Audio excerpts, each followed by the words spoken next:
Hey, what's up, guys? Welcome to the NerdCast. I am your host, Josh. And first of all, wanted to say thank you all for these subscribers over the last week. We are officially at 560, which is wild because I saw a month and a half ago, May 1st, I posted and said something about like, thank you so much for the first 220. And also, we had like 10,000 total views, and now we're up to 225,000 total views. So this thing is growing like crazy, which is because you guys are engaging, you're subscribing, liking, commenting. And you know what that does? It spreads Jesus across YouTube. And our motto here is YouTube needs more Jesus. And so I'm going to now introduce our guest and let him tell you a little bit about him. But Tom, yeah, how have you been? Um, Good. Thanks for Good. even having me on this. I Yeah. appreciate it. Hello, everybody.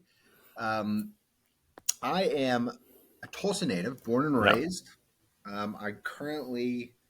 I'm the father of two children, Rocco and Lucy, a 16-year-old and a 13-year-old. Been married for Mm-hmm. 21 years.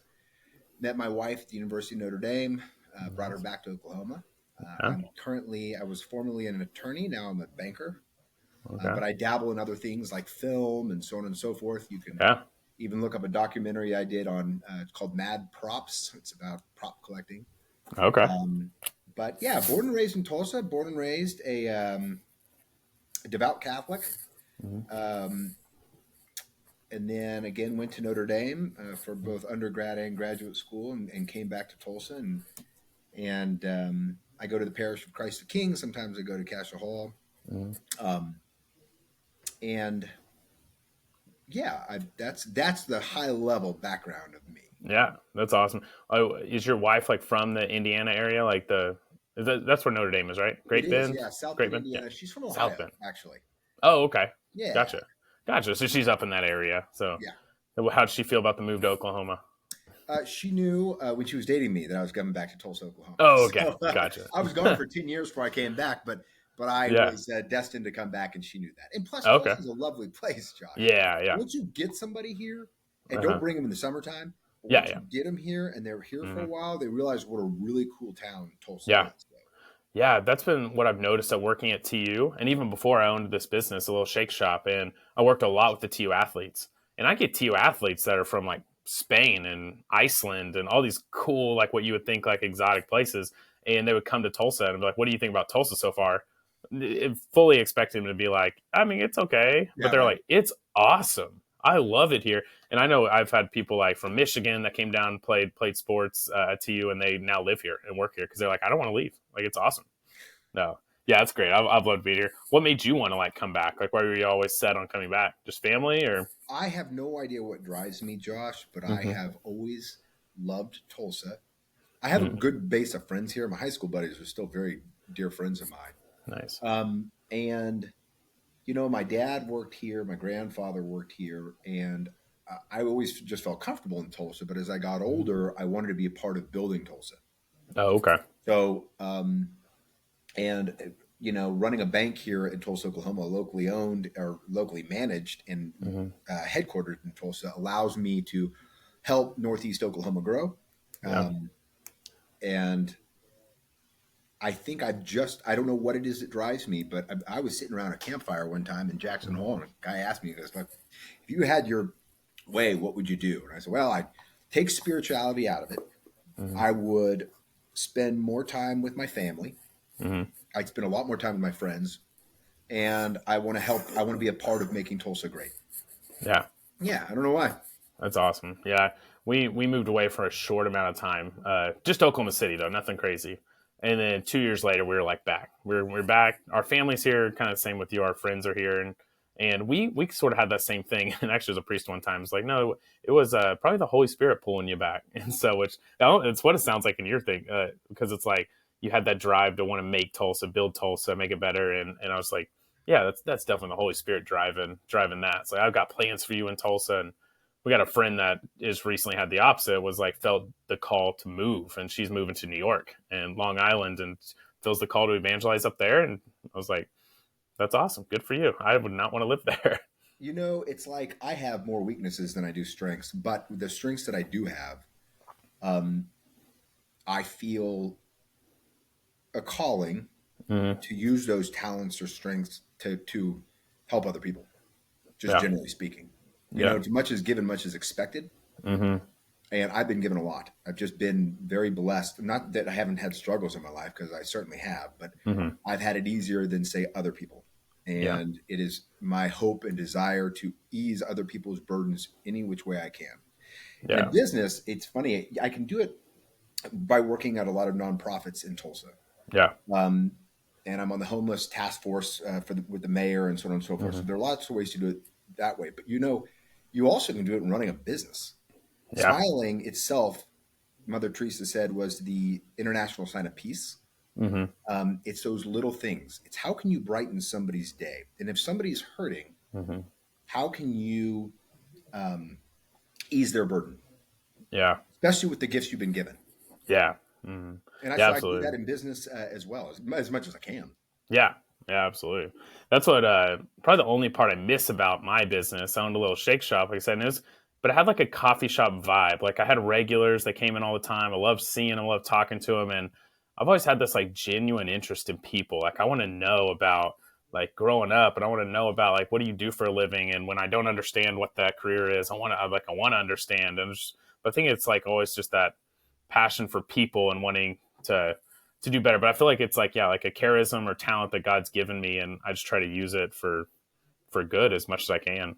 It's the way I talk about it with our employee base is how many human beings can you touch in one day in a positive way? Mm-hmm.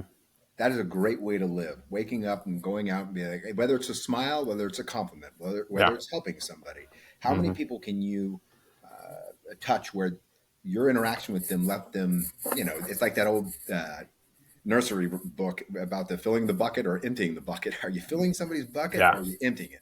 Yeah. And let's fill as many buckets as we can as we do our Yeah. jobs.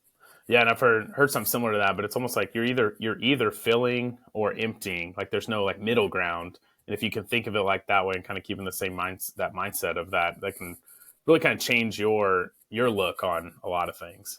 St. Philip Neri was real big on finding 10 detached men. He said, if I can find 10 detached men, watch us change the world. And I love that because he's like, I don't need to go be some famous speaker or anything like that, or own like this business he was supposed to inherit from his uncle.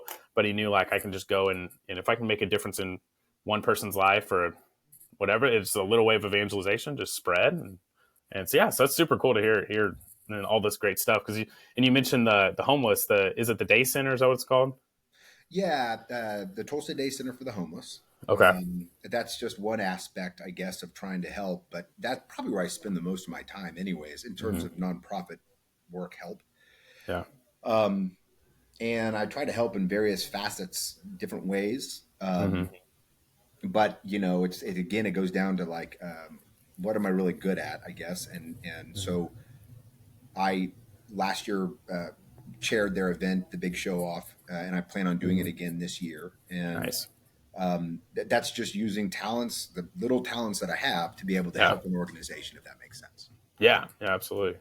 What what like made you like so aware of your talents? I mean, obviously, I know people would, if they really sat and thought, they would be like, okay, I know I'm good at this. I'm good at public speaking, or I'm good at like giving and doing stuff for others. But what do you think like made you so aware of like I have these talents, and then also on the other end, and I know how I can use them for the kingdom of God? Well, I would say I don't have much wisdom at 46, but I have a lot more wisdom at 46 than I did at 26. Mm, And so I know what my weaknesses are, and I know mm, what I'm not good at. mm-hmm, And so I had a friend one time tell me, run towards your strengths. Like, stop trying to build up this weakness part of you, right? mm-hmm, Focus on what you're good at and go there. And yeah, for instance, that piece there, public speaking, entertaining, I'm good at that. I mm-hmm, feel comfortable doing that. yeah, Um, and, to me, I have a prayer every morning that is to do God's will. Whatever mm-hmm, that will is, pop it in my head. Give yeah, me the wisdom to know, because I'm willing. I'm yeah, willing to sacrifice, number one. I mm-hmm, don't mind suffering. I will suffer if it's God's will. yeah, And let me know where you want me to do with my talents. Like I'm yeah, I'm listening. mm-hmm, I just need to know, because I'm also, if you look at my office in the background, I yeah, clearly have ADD, right? All this stuff everywhere. Uh, uh, and so I'm constantly going at different things, right? mm-hmm, And that is a weakness, by the way, but it's how I mm-hmm, am. And so it's pointing me, I hope whatever direction I'm going, it is led by the Holy Spirit, Yeah, in yeah, that sense. yeah, yeah. Like I said, like just telling God you're willing. Like I'm willing. Like you put it out there, I'll do it. So I feel like that's the first thing is God wants us to be open and willing, and then He will give us a task to do, give us something to do, or put something in our paths. Something you said too. I've heard something similar was double down on your strengths and hire people to do your weaknesses. I always Yeah. thought that was super cool. Oh, like, that's such a good. I always think about that in like St. Philip Neri, like the Newman Center here at the University Parish of like we all have such different strengths and such different which comes with such different weaknesses and our team right now is just like a stud team. We fit together like a puzzle piece and it's great. But if we were to try to take on roles that maybe weren't our strengths and when it was somebody else's, that's when things could just kind of start butting heads and falling apart a little bit. Yeah. But yeah, that's awesome. So what kind of stuff you guys have going on right now at the Tulsa Day Center? Um, well, I mean, tomorrow we start our the preparation for the big show off, which is the gala that Yeah, I'm yeah, chairing. yeah. And other than that, they're working with the city. I'm also on the mayor's task force for homelessness and affordable housing, Mm-hmm. and that constant communication and trying to get better as a city. And it's not just the Day Center for the Homeless, although they are a major hub of all this, Yeah. but it's all the other great organizations out there. Mm-hmm. Housing Solutions, the Salvation Army, you name it. I could go on and on. It's Yeah. coordinating all this together in Tulsa Yeah. to not only get homeless people off the street, right? Mm-hmm. Because there are a lot of people, whether they care about them or they don't Mm-hmm. want to see homeless people on the ground. Mm-hmm. But what I like is the approach that the Day Center and a lot of these other organizations take is to get these people back on their feet, get Yeah. them help. Mm-hmm. Don't Yeah. just move them somewhere. Yeah. For whatever reason they are suffering, and a lot of this, at the beginning of this, I told you I've been given a lot. Mm-hmm. I was raised with two parents that love me. I had direction, I had guidance, I had resources, and you never know the path somebody else takes until you walk in their shoes. Yeah. So the number one thing is don't judge. Number Mm-hmm. two is how can we help these people? And Yeah. some are just going through a difficult time. Like I lost my job and I have no other resources. A lot Mm-hmm. of them are drugs. Yeah. A lot of it is mental illness. Mm-hmm. But all those are treatable. Yeah. You can just get the person in the right facility, Mm-hmm.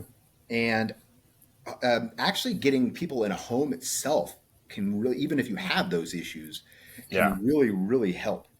Yeah. So, and this isn't me speaking. I'm regurgitating exactly what the Day Center is telling me and Yeah. the Yeah. data that they have, that once they find permanent housing for some of these folks, these Tulsans, our family, Mm-hmm. that a year later, it's 90 something percent. I'm 94%, 94 or 96. Mm-hmm. There's some percent in the 90s of those people still are in that home a year later. Oh, wow. Yeah. So is that just affordable housing that like you guys raise money to house? It's like free for them, or how does that work? Or is it just affordable for them? Affordable. Oh, okay. Gotcha. Yeah. And especially with inflation and all that Yeah. stuff. So what's happening in Tulsa is you have a lot of people coming in from out of state. This is one example, coming in from out of state and buying, a Section 8 apartment, rehabbing it, kicking everybody out and putting up market rates. Well, the market rates are way too expensive for even people who have jobs. I mean, Yeah. it is a crisis. I don't know what else to tell you. It is a crisis. Yeah. Yeah, and I don't know much about the stats on homeless and stuff, but I've always been taught that same thing. My mom was in Tulsa Public Schools, so she dealt with a whole bunch of parents that were basically fighting to not be that family that was homeless. But it always seemed to me that like when she always taught me the same thing, not to judge, because it always seemed to me that like one could lead into another of all that stuff you list. Like someone could lose their job, which then that leads them to the streets. They're homeless and they're trying to figure everything out. But then that could lead to the stress and everything that leads to drugs, that leads to the mental illness side, that leads to everything. So that's great, the work that you guys are doing to try to get them in those spaces. What is something that like a regular everyday person could do? Like if they're seeing this in their area, like where I live, we got a good amount around the quick trips and stuff. You see people and they're always asking for money. What's some like stuff that they could do, like a person could do if they come across this stuff? There is very soon the city will be having there's multiple numbers you can call, but they're trying to Hmm. get one source. So when Yeah. somebody sees somebody they can, they don't call the police, they call a Yeah. number that can use all these nonprofits in Tulsa to come help that person. Yeah. They tell me one of the hardest things I've struggled with is I used to have a philosophy of giving money to people on the streets. And I would hear people say, "Well, they're going to go use that for drugs," and I said, "I don't. It's not my business what they use it Hmm. for. Yeah. Maybe it lightened their load for 1 second, you Yeah. know. However, all these organizations say, do not give them money. Do Hmm. not give them money. That is the worst thing you can do for them. What they need to do is they need to get in these organizations and get help, and we Yeah. can get them back on their feet. We will get Hmm. them assistance." But Yeah. that only prolongs the problem. It's hard for me to say that and even do Yeah. that because it's like, Yeah. what's $5 for me as I'm walking down the street where it's a lot for somebody else who Yeah. was not given the opportunities I was. Yeah. Yeah, exactly. And I definitely feel you there. I mean, we've even before had someone come by here, and we maybe this is something we shouldn't have done. It would probably still be the best case scenario to plug them into those things. But we were like, all right, well, let's take you back over to where your motel is. We'll pay for one more night. And we paid for one more night. But what we saw happen was they keep coming back now. And so then when you have to say no, or their friends come back when you have to say no, then you're put in a weird situation where if like you don't have the resources to continue to support like you guys, like the Tulsa Day Center does, it's probably best to just gear them towards Well, Josh, we're program. the professional training. Yeah, yeah, yeah, that too, absolutely. Yeah, because it's not going to be a simple like I'll take care of you. Let me figure this out. Like it could, and you could be walking into a dangerous situation as well, Oh, absolutely. depending on Oh, what yeah. it is. So Mm-hmm. yeah, that's great. That's also one resource for all that. That's awesome. I think with also like the not judging part, I always remember that like that is a cool part or cool thing I saw on a podcast one time that they're just talking about how like when you see the poor, I mean obviously that's like you're seeing Jesus in these people because like I mean Jesus came as a poor man and lived a poor life, and actually someone said that Jesus never once touches money like in the Bible at all. He just goes his whole ministry, never touches money. I thought that was so interesting. I'm like that's really cool. But just remembering that is Jesus there and yeah, just trying to be loving and compassionate, no matter how they're acting towards you, is trying to be loving and compassionate, because you never know what someone's going through, and that's just with everyday life, but especially these people, because yeah, you really just never know Yeah, it's what's any going on. human being, but those Yeah, are you're solving two problems. You're helping the neediest, and you're also helping uh, beautify or advance a city. You yeah, know what I mean? And yeah, that's important too, because if yeah, Tulsa is going to thrive and continue to grow, hmm, we need to have the infrastructure and the support to take care of all Tulsans, the rich yeah, and the poor. yeah, yeah, absolutely. So is that so with your position, then you probably do a whole bunch of like or maybe not a whole bunch, but like do some of the like fundraising and stuff for this as well, and like trying to get people involved and plugged in. Well, that is more of a strength, I would say, than other Uh-huh. things. Let's say so. Yes, that is how I really help is by raising. I'm on their board, Hmm. and of course, my family will go there and serve meals and stuff like that. I Yeah, mean, yeah, it's generally speaking, the value brought is creating awareness, hmm, raising money, and being a part of it. yeah, And then seeing it, I'm seeing it with my own eyes what they accomplish over there, and it's amazing. I mean, they yeah. really, their housing. I don't know the number this year, but in the years past, it was 300 to 400 people per year, putting them in Wow. permanent homes. So Wow. not to mention all the people they help on a regular basis. Plus, they have a medical clinic, so they're Yeah. saving tons of tax dollars of people that would be going to the ER otherwise. Yeah. Yeah. Yeah. That's awesome. Have you guys done much work with Catholic Charities? Because I know you guys, it seems like those would kind of overlap a little bit with the mission. So my next goal is to be a part of Catholic Charities. Okay. I've been in touch with Deacon Kevin, and Yeah. there it's a matter of time Hmm. if they'll accept me. By the way, I say that Yeah. Yeah. like but I was asked to chair one of their events, and I did that, Hmm. and then COVID hit right after that was the last event Oh, I did. yeah. And I haven't been in touch as much, but that's because I just got busy, and I don't want to Yeah. commit to something unless I have the time. And Yeah. so, but it's literally right around the corner because Catholic Charity does amazing things as well. Yeah. Yeah. I mean, they're a big organization. Yeah. yeah, anyone that hasn't been out there, if you're in the Tulsa area, or if there's a Catholic Charities wherever you're at, go check it out. Take the tour. Someone will be more than happy to show you around. I remember going out there, and uh, I'm running blank on his name right now. It's another deacon that's out there. But anyway, he just walked me around and showed me everything they did, and I was just like so blown away. Yeah. It's crazy. But they have everything from a dentist's office to the market. And I think they're opening back up the auto shop, which is just great. So that's why I always just think about like throughout life. Anytime I'm always so thankful, and I'm always trying to be as grateful as I can in my prayers and stuff.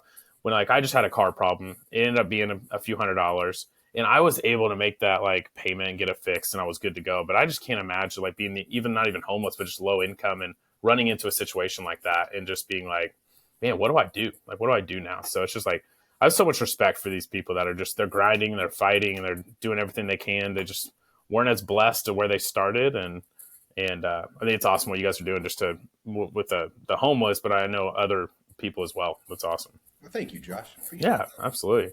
Um, so I was thinking of like so with the Tulsa Day Center, because I know us over here at TU, we're always looking for like ways we can get involved in stuff. And currently, what we do is we did Hour of Mercy, and we go on Fridays. It's usually they do mass. Everyone goes to lunch real fast. They come back and then they go downtown. And actually, there's a group from Stillwater as well that comes down. They go feed the homeless and everything. Um, so for like a group like us, or if there's anyone else out there listening, Tulsa area, that's like, I want to get involved with this. I feel convicted to like, you're right, the homeless problem is bad. What are ways that they can get involved with the Tulsa Day Center? They're like I, certain, I would start small, yeah, meaning I started in South Bend when I was in graduate school, hmm the South Bend Center for the Homeless, and it was just I don't know, a calling or a feel or something. I just went yeah, and knocked on the door and yeah, said, "Hey, can I volunteer here, and how can I help?" So I volunteered there, and then I also hold these tailgate parties for football games, and we'd raise money for the South Bend Center for the Homeless. yeah, So when I came back to Tulsa, when I finally came back to Tulsa, I was studying for the bar hmm exam, and I went and did the exact same thing. I just knocked on the door and I said, "Hey, I'd like to get involved." yeah, And the person said, "Okay, I knew her from when I was a kid, yeah, and anyway, she said, do you feel up for joining our board?" And I said, "Sure, it'd be a learning experience for me, but yeah, hmm let's go." So I yeah, went from the board. All of a sudden, I start getting more and more involved with the events and so on and so forth. And hmm then I'm the president or chairman of the board for a period of time, and yeah, it just continuously, gradually, but start small. You don't have to make all the difference in the world. And yeah, the Day Center for the Homeless isn't the only. Just like you bring up Catholic Charities, there are a lot of great organizations. yeah, Whatever your calling is. yeah, I feel bad because there's so many wonderful things. hmm It could be helping children with eyesight problems or whatever. yeah, It's yeah, whatever call whatever. I like the homeless center because it's not pretty. yeah, hmm You're not helping. It's not. Hey, we're helping orphanages. These are adults, and yeah, hmm it. I liked it because it was hard. yeah, hmm yeah. And that's a great point too. And that may be something too that someone's listening is like, yeah, I've been feeling really called to do something. We're obviously all called to give. We're all called to give, but you don't have to always think in like a financial standpoint. It's like your time, talent, or treasure, or time, maybe a little bit of all of them. But I always think about that, like how many of us are willing to give time. And it's something for me. I wish I would have been Catholic in college so bad because I have fallen in love with this ministry so much. It's definitely has become like a calling of mine. I looked at it as just a job at first, and now it's like full blown. Like I see this as like it's a mission, it's a vision, and feel almost like the. I went to a fundraising conference. They said fundraisers are like the John the Baptist. They got to go out first. They're leading the way because you got to get the money so that you can then do this stuff. And so it's been awesome. Yeah, just finding your call, finding what are you passionate about. So for me, it's fighting the spiritual battle on college campuses, and that's something I get to talk about every day and get people involved with as mission partners with their treasure or with their time or with their talents. And so it's been awesome. So it's cool. Cool. Yeah. You've found that passion and everything. Are there any other like philanthropy type stuff you're working on currently? Um, well, there are a lot of organizations that I'm currently involved with. Mm-hmm. Some like don't even necessarily they don't have. I wouldn't say it's the poor, but it's people who weren't given a chance. For Yeah. instance, I'm not as involved today at all, but when it first started. There's Mm-hmm. an organization called Act Tulsa, Mm-hmm. and me and my family were some of the seed money to some of it, because there were some other donors too, to get the Mm-hmm. organization going. And what it does is um, it provides seed money Mm-hmm. to black and brown business owners Mm-hmm. um, that want to start a business. And Yeah. I've learned in banking that it's really hard. Mm-hmm. I say that we try to touch everybody and help everybody, but if somebody comes in and they're not qualified and they want a loan, we have to say no. We're Yeah. federally regulated. Just can't do that. Mm-hmm. We're not a nonprofit. Yeah. And Yeah. what this does is it allows these business folks to have an idea and would have not had a chance otherwise, because no one's Mm-hmm. going to give them money. It gives them that opportunity. We give them money, and then they go through a incubator Yeah. of learning and then implementing their business. And if they're successful, and so on and so forth, what it does is it gives people opportunity that they would never have that opportunity before. Mm-hmm. And although you may not say, well, that's not helping the poor. Well, it's helping people that don't have resources, Yeah. people that are smart, that want the American dream, that don't know where to start. So Yeah. that's another example, Josh, I would Yeah. say, Yeah. of Yeah. something that um, matters to me. Yeah. Absolutely, and that's great. And I think, and that actually brings up something that I was even thinking about. I was thinking about your name the other day. We're talking about the ministry for this upcoming year at TU, and then we were thinking about having some. Obviously, we have all sorts of spiritual speakers coming in. We are really blessed this next semester. We have Father Gregory Pine coming in, and I'm super pumped for that. But also having some more where how can we pour into our students too? I mean, they're at TU. They're not going to be necessarily in that boat, but how can we still pour into our students to set them up right? And that's something for me. When I got out of college and everything, I didn't even have a basic knowledge of just basic finances. I didn't know how to utilize credit cards. I didn't understand the importance of like withholdings. So for tax purposes, I literally didn't know anything. And so it'd be cool just to have like that being like a talent of yours, being able to like share that with some of the students and being able to pour into people. Cause yeah, that's a very similar to what we're trying to do here, is just pour into the college students before they get into the real world, so that they just are off to the races with a great start. Yeah, and I'd be happy to do something like that, Yeah. because there is a lot of people. You'd be surprised. I inherently think that people know these things, but they don't. Mm-hmm. You know what I Yeah. mean? And there's a way to live within your means, and to save, and to Mm-hmm. invest. And I won't do it on this podcast, but just Yeah. Yeah. using buying a home as an analogy. You know what I mean? You Yeah. can go through Mm-hmm. that whole thing, and you can Yeah. learn a lot from that. Yeah. Happy to do that. Also happy ever to talk about my experiences in the Catholic faith.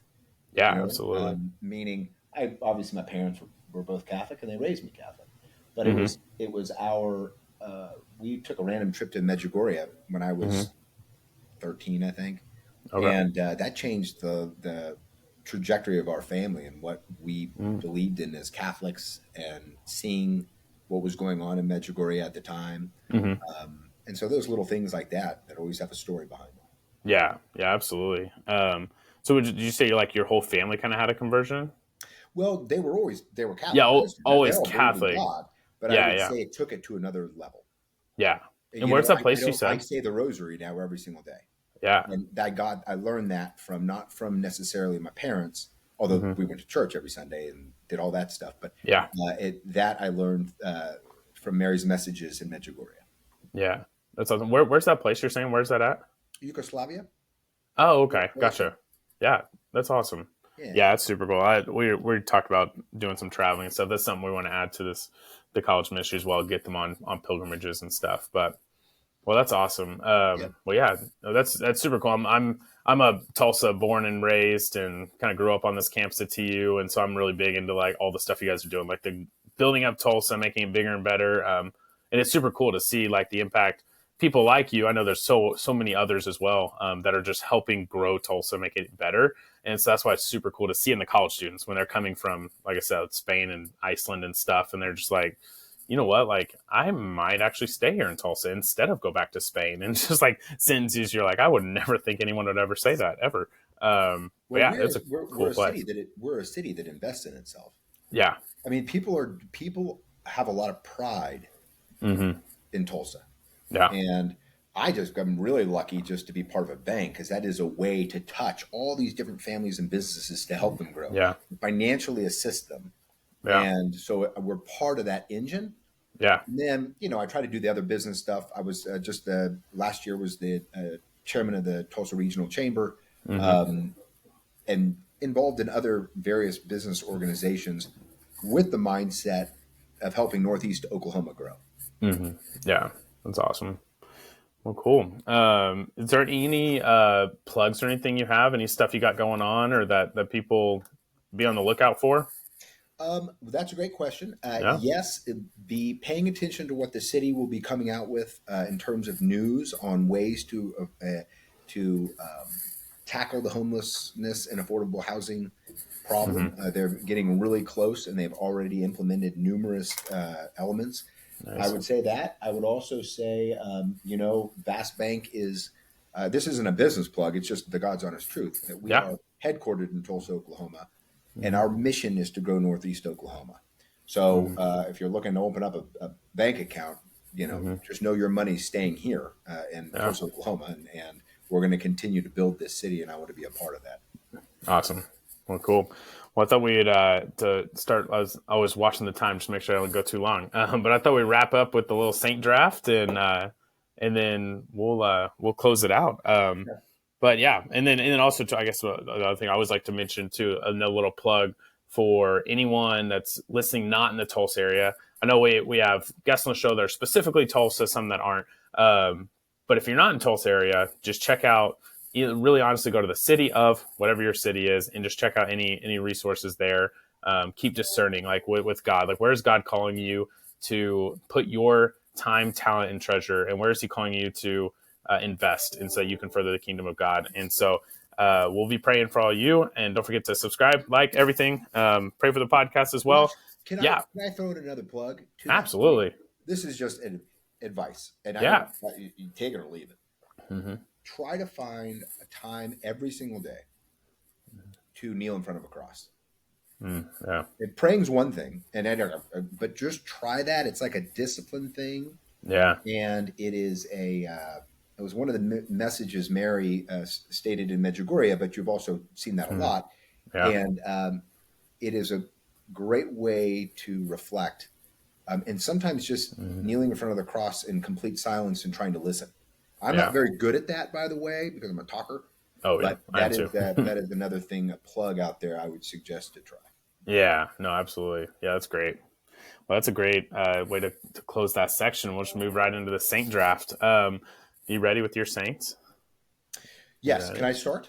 Yeah, so real fast before we explain, anyone watching for the first time or anyone that doesn't know, we draft. This is called the Saint draft. It's our signature to how we close out the show. We're going to go back and forth drafting our top five Saints. Once the Saints taken off the board, and we're going to be seeing who could draft the best team of Saints. We'd always do like a six man who's a blessed or just another Saint. But you guys comment below which one team you think is best. And I keep forgetting to look up the quote, but it's like whose line is anywhere where the points don't matter. So any team of Saints would really do awesome work. But you guys comment below, make it fun. So we are going to start, and yes, the guest always goes first.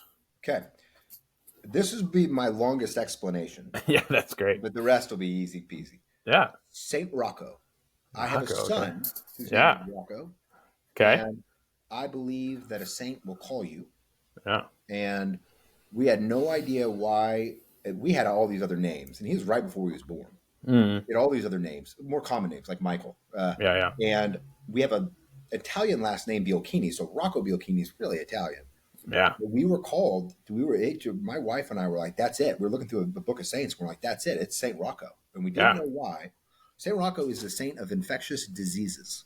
Mm. My son was born, and he does not have an infectious disease, thank goodness. Good. But Yeah. he did have, Saint Rocco had a birthmark of a cross that he was born with. Mm. My son was born with a birthmark across his body. And now it's faded, so you can't even see it now, but at the time. Yeah. But that's also related to a disease. And we thought for a period of time that our son potentially had this crippling disease related to this birthmark. It didn't. It happened, thank God, was not the case. Yeah. But then fast forward 6 years, we go to Italy to go see our cousins. Mm-hmm. There's a in Pavolo, Italy. There's a chapel that the Biolchinis have owned the land around it forever. There's a Biolchini crest that you'll see in the vast building. If you come in the first floor on the ground, there's this crest, and it's the Biolchini. Yeah. Anyways, I remember going there as a child. Mm-hmm. What we did not know, as we were going up to to the church, there's this little chapel on the side of that church, and it's the Chapel of St. Rocco.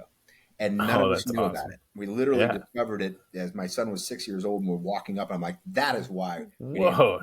Anyways, so that's awesome. That's my longest explanation. Yeah. Thanks. Go ahead. Your turn. No, that's great. So, well, then I'll go kind of a similar route. As I felt like a saint, I had no idea who he was, and you might find this humorous. I started working here, St. Philip Neri. We'll just start with that. The saint is St. Philip Neri. I started working here, and we decided, you know what, everything's so old fashioned. We got to update everything. So me and Father Poor got with a graphic designer to redo our logo.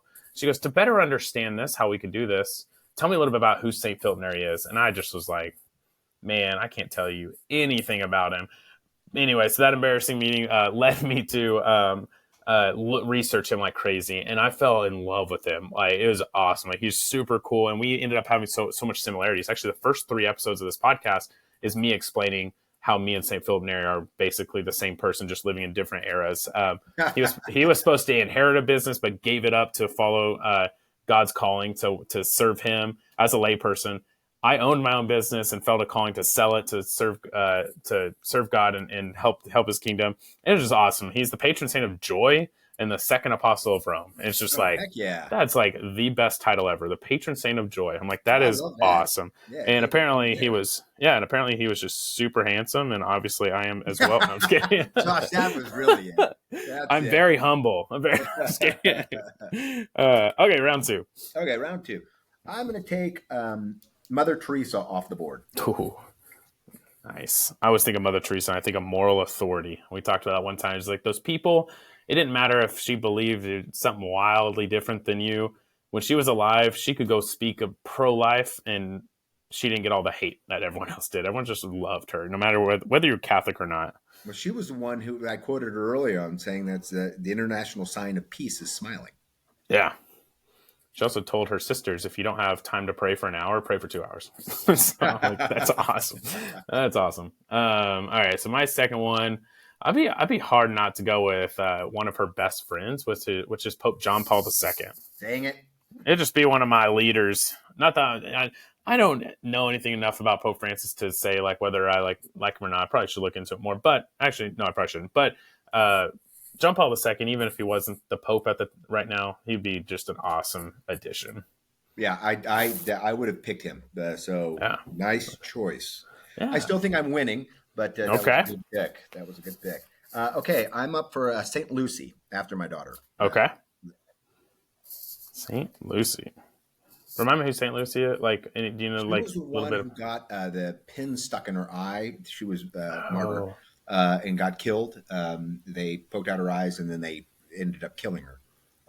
She is the saint. I'm going to mess this up. The saint of light, or something like that. Okay. Eyesight, and then of just generally speaking, light. Oh, gotcha. Cool. Okay, if I'm thinking of like saving the world, I would probably go someone. I've never picked this person before, and I'm trying to get better at venturing out since I do this every single week. I'm thinking of Saint Dymphna, and she is the patron saint of mental illness. And so I think she'd be great to serve those people. And that's just something I feel like, especially in the age of social media, which have all sorts of depression and anxiety and everything. It's just running rampant. And then also the more extreme mental illnesses. Can you give me that saint's name again? I don't know if it's Dymphna. It's like I think that's how you spell it. Dymphna. Saint Dymphna. Saint Dymphna would be friends with Saint Rocco, because Saint Rocco is the saint of infectious diseases. There you go. Yeah, they'd be great. They'd be great to go to. They would be volunteers of the Tulsa Day Center for sure. They would. Maybe on the board. They'd be on the board there. All right, so round 4. Am I up? Yeah, you're up. Okay, Saint Michael. Okay. Just because I always thought of Saint Michael as like the. Is like the archangel? No. Or no. Saint Michael, yes, the archangel. Okay, yeah. The one. I mean, he's like the one that like defeats Satan, right? He's the one that battles him. Yeah, and so that's more of a kid thing. I always like the statues of him. Yeah, So popped in my head. yeah, yeah.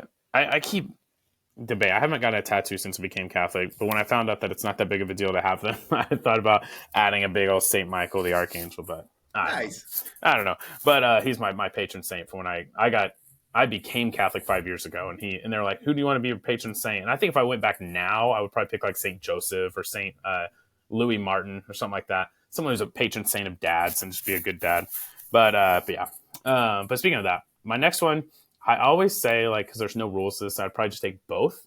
But if I had to pick one, I would go St. Louis Martin. Great, humble guy. I carry him around everywhere I go. Married to St. Zelly Martin. And they were just awesome people who Oh, nice. great married people, both great business owners. Her business took off even faster with all the Alicon lace that she did. And so he sold his watch business to help her. And they're just awesome people, lay people who were called to the priesthood and called to the convent, but then God was like, nope, like this is your will. And then those are also the parents of Saint Therese. So great people. Okay, I will end with St. Thomas More because that's who I'm named after. Okay, We're both attorneys. nice. Are you an OU guy? Well, no, you're a Notre Dame guy. Notre Dame. But do you follow any like OSU sports or How OU? about this? I always root for the Oklahoma teams, but my team is Notre Dame. Oh, okay, gotcha. That makes sense. Me and my family growing up, we don't have any connections at all with Notre Dame. But my family's always been huge Notre Dame fans, and sometimes it's just because my mom just loved the coach or something, or like my dad loved the old school uniforms, or like whatever. It was so funny. I don't know why, but growing up, I was always a huge Notre Dame fan, and I could never explain to anyone why. Like, do you go? Well, it's a special campus. If you go there, one of the things from a religious perspective, you've got a chapel in every single dorm. So you constantly have mass there. You've got the grotto. It's just, they don't push it in your face, but it's just always there. It's just available. Always present. Yeah. That's awesome. Yeah. And I think someone said like one of the best tip for evangelization is just to be present. Like be present. Be present. I'm not the best, Josh, to be honest with you, of going around telling people, accept Jesus Christ in your heart, else, blah, blah, blah. I'm not that great at that. What I try to do is just lead by example. Yeah. I never deny him. If you read the gospel, right, I'm always talking about it. I don't mind talking about it. I just don't push it on people. But I hope they'll see my actions and then see the faith. And then talking about, with my children, just like why we go to Mass and why it's so important. And Mass can sometimes, every organization, including Catholic Church, has weaknesses. And ours can be, if you get the wrong priest, God bless them, they may be boring. Or slow or not that entertaining. But I always remind my children that Jesus, he said many things, but one of the most powerful things is he said, do this in memory of me. Yeah. When he broke the bread and passed it out. So I guess I'm digressing down this road of saying, no, that's great. Point is, I don't even know what my point there was, but that's one thing I always think about. I guess I was talking about Notre Dame and having travel around that. That was and just being present. Yeah. And we did a whole episode, me and Branson, who's the Focus Missionary Christ the King, on the little wave evangelization. And we just talked about how like this model of like, if you see people on social media setting up on a Christian going to the Pride Parade and setting up there and just like basically causing all these like arguments with people. And it's like, that's not doing anything for the kingdom of God. Evangelization comes out of relationships, which comes out of being present and being part of their lives. And and that's like, I think that's the biggest thing people get better at is just the people that are the best at that, of like Mother Teresa, who is really good at evangelization, is because she loves everybody. Like, I'm an atheist. That's awesome. I love you for where you are. I would love to talk to you. She would love to talk to them about God, but she's not going to shove it down their throat or anything. But anyway, fifth pick. So you got St. Thomas More. The reason I even brought that up, St. Thomas More is the patron saint of OU's. It's not a Newman Saint, University Parish. So nice. It's a good one. Yeah. 1, 2. Wait, do I only have 3? 1, 2. Oh, wait. 1. No, I have 4. I have 4. I'm writing them down because I typically put them in the comment section. Okay, so I have my fifth one. Man, I have a whole bunch that I could choose from, but I would probably maybe go like the missionary route and go like St. Francis Xavier. So if he rumored to have baptized 300,000 people in his mission. I think that's what the rumors are. Holy smokes. Yeah, it's something huge, like massive. Like he was one of the first ones to go into certain areas and just baptizing people like crazy. And I think that nowadays, especially with the rise in Protestantism, there's a lot of like being baptized on your own time, or it's not that big of a deal. It's faith alone, all this stuff. And so I don't think people take baptism seriously enough. And so someone like him on the team would be great. Yeah. And then we typically do like a sixth man. And I don't know if you plan for this. We need to pick another saint. We typically do like a blessed. But we can make our own rules. So if you had to have someone coming off the bench, who would be your sixth man? That's a good question. Mm-hmm. St. Mark or maybe St. Matthew. Oh, okay. Yeah. How about you? Man, I'm always thinking the blessed route, and I actually have a whole bunch of saint cards over here that they all look like, if I could reach one, I'd grab it, but they all look like retro like baseball cards or basketball cards. Super cool. But the one I really, really have loved lately, and if you haven't read this book, it's a good one. It's really easy to read. I think I have it somewhere, but it's called Priests and Beggars, and it's about Venerable Aloysius Schwartz. And he, anybody, if there is anyone that's watching this and they watch it all the way to this part every single week, they're like, good grief, he picks this guy every time. But it's because he's that awesome. But Priests and Beggars, he's just like, long story short, became a priest because he really wanted to actually serve the homeless and orphans. And he wanted to be sent to the most desolate place in the world. And his form mater at the time, whatever you call him, was like, well, the Korean War just ended, so we can send you to South Korea. And so he went there. He said buildings were still smoking on fire. He died in the 90s, so he's a relatively recent, not saint yet, but he's a venerable.